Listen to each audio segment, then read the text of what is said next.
പൃഥ്വിരാജ് മഞ്ജുളയുടെ സിനിമയുടെ പേരാണത്. ഫാൻട്രി എന്നാൽ പന്നി. 2013 പുറത്തുവന്ന മറാഠി സിനിമ. ഏറെ ചർച്ച ചെയ്യപ്പെട്ട സെല്ലുലോയിഡ് ജാതിക്കഥ. അഖൗന്നറിലെ കുറേ ദളിത് കുടുംബങ്ങളും അവരുടെ ജീവിതവും അവിടുത്തെ കുട്ടികളുടെ സ്കൂൾ ദിനങ്ങളും പ്രണയവുമാണ് സിനിമയുടെ പ്രമേയം. ഒരു പന്നിയുടെ ഓട്ടവും അത് ജീവിതത്തിൽ സൃഷ്ടിക്കുന്ന ചില വേദനകളും ചേർന്നതാണ് സിനിമ.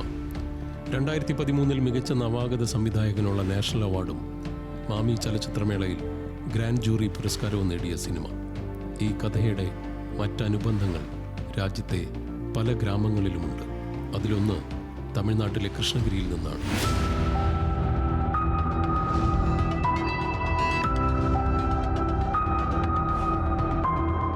ഇനി പറയുന്ന കഥയിൽ ഒരു പന്നിയുണ്ട്.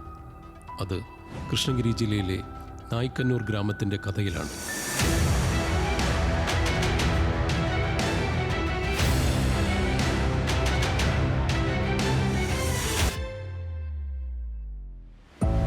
ദളിതർക്ക് പൊതുക്കിണറിലെ കുടിവെള്ളമോ മുടിവെട്ടുകടയിലെ ഇരിപ്പിടമോ ചായക്കടയിലെ ചായ ഗ്ലാസ്സിലടക്കം പോലും വിവേചനമുള്ള രാജ്യത്താണ് നമ്മളെല്ലാം ജീവിക്കുന്നത്.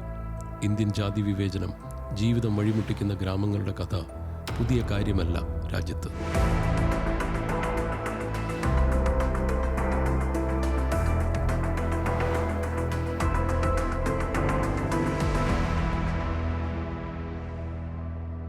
പലതും നിഷേധിക്കപ്പെടാൻ ഈ രാജ്യത്തൊരു കാരണം ജാതി പശ്ചാത്തലം മാത്രം മതി.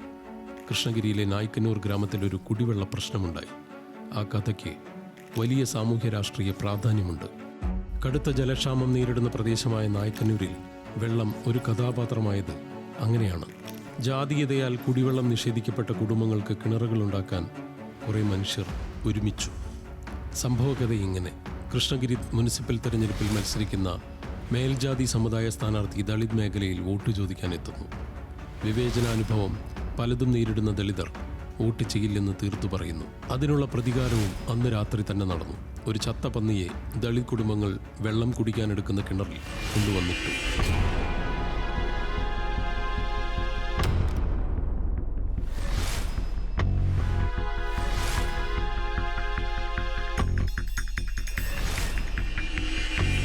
മൃഗാവശിഷ്ടങ്ങൾ കിണറിൽ വീണാൽ പിന്നെ ആ കിണർ ഗ്രാമീണ രീതി അനുസരിച്ച് അവർ ഉപയോഗിക്കില്ല. ഇതോടെ കുടിവെള്ളം മുടങ്ങി. ചത്ത മൃഗമുള്ള കിണർ മാലിന്യമിട്ട് മൂടുകയാണ് പലരും ചെയ്യുക. പക്ഷേ കുടിവെള്ളത്തിന് ഗ്രാമീണർ എന്തു ചെയ്യുമെന്നതായി പ്രശ്നം.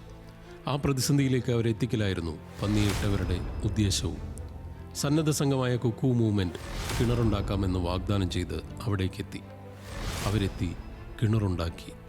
ഗ്രാമീണ കുട്ടികളുടെ ക്ഷേമത്തിന് പ്രവർത്തിച്ചിരുന്ന സംഘടന അങ്ങനെ വെള്ളം കുടിമുട്ടിയവരുടെ കൂടി അത്താണിയായി. മധുരൈ, കൃഷ്ണഗിരി ജില്ലകളിലടക്കം പല കിണറുകളും അവരിലൂടെ ജീവൻ വെച്ചു.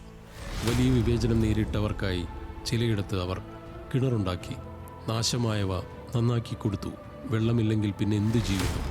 ഉപയോഗശൂന്യമായ കിണറുകളുടെ ഈ പുനരുജ്ജീവിപ്പിക്കലിന് വലിയ രാഷ്ട്രീയ മാനവുമുണ്ട്.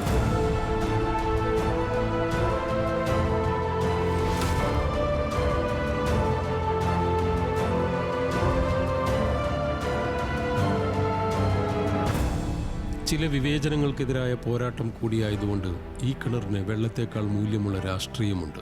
ഓരോ കിണറും ഓരോ അനുഭവമാണെന്ന് ഈ സംഘടനയ്ക്ക് വേണ്ടി പണിയെടുക്കുന്നവർ തന്നെ പറയുന്നു. ചന്ദനക്കടത്തുകാരനായ വീരപ്പൻ്റെ സ്ഥിരം താവളമായിരുന്ന സോളഗനെ ഗ്രാമത്തിലേക്ക് 1 വർഷം മുമ്പ് അവർ പോയി. സർക്കാർ 20 കിണറുകൾ കുഴിച്ചെങ്കിലും മിക്കതും വറ്റി. മലയുടെ നടുവിലെ ആ ഗ്രാമത്തിലെ ഒരു കിണർ അവർ പുനർനിർമ്മിച്ചു. ആദിവാസികൾ കൂടുതലുള്ള 400ഓളം കൊച്ചു വീടുകളുള്ള ഈ മേഖലയിൽ ഇവർ കിണർ പണിതു. പേരയും ആലും കിണറ്റിനരികെ നട്ടു. കിണർ ചുവരുകൾക്ക് പ്രകൃതിദത്ത വസ്തുക്കളാൽ നിറം നൽകി ചിലയിടത്ത്. മറ്റു ചിലയിടത്ത് അംബേദ്കറിൻ്റെ ചിത്രം വരച്ചു ചുമരിൽ. ഭരണഘടനാ വരികളും കവിതയും ഫിലോസഫിയും കാണാം പലയിടത്തും. കിണറിനരികെ അലക്കുകല്ലും സായാഹ്നങ്ങളിലെ വിശ്രമ സ്ഥലവും ഒരുക്കി അവർ. ജാതി മതിലുകളുള്ള ഒരു സംസ്ഥാനമാണിത്. അത് പൊളിക്കാനായി വലിയ പോരാട്ടം നടത്തിയ പുരോഗമന സംഘടനകളുള്ള നാട്. ആ നാട്ടിൽ കഴിഞ്ഞ 3 വർഷത്തിനിടെ പല ഗ്രാമങ്ങളിലായി 15ഓളം കിണറുകൾ നിർമ്മിക്കപ്പെട്ടു കഴിഞ്ഞു.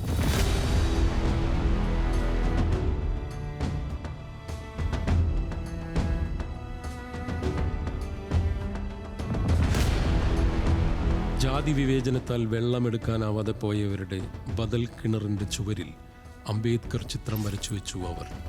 അതിനോളം മഹത്തായി പ്രതിരോധ രാഷ്ട്രീയം പറയേണ്ടതില്ലല്ലോ ഈ നാടിൻ്റെ ജാതി വിവേചനത്തോട്.